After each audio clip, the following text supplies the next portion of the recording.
Азаматтық іс жүргізу, сот өндірісі, азаматтық іс жүргізу, медиация және арбитраж. Азаматтық процесс саласында танымал маман Нил Эндрюстің азаматтық іс жүргізу бағытындағы 2 томдық оқулығы қазақ тіліне аударылып басылды.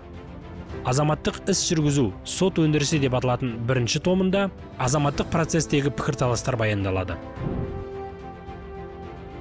Англияның құқық жүйесіндегі реформалар мен дауды реттеудің балама жолдары ұсынылған. Азаматтық іс жүргізу, медиация және арбитраж деп аталатын 2-ші томында сот талқылауы, медиация мен арбитраж, сот әділдігі жан-жақты қамтылған.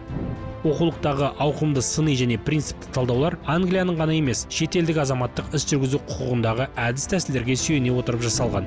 Кітап құқық саласындағы кеңесшілер, судьялар, студенттер және осы салаға қызығатын оқырман үшін таптырмас анықтамалық құрал болады.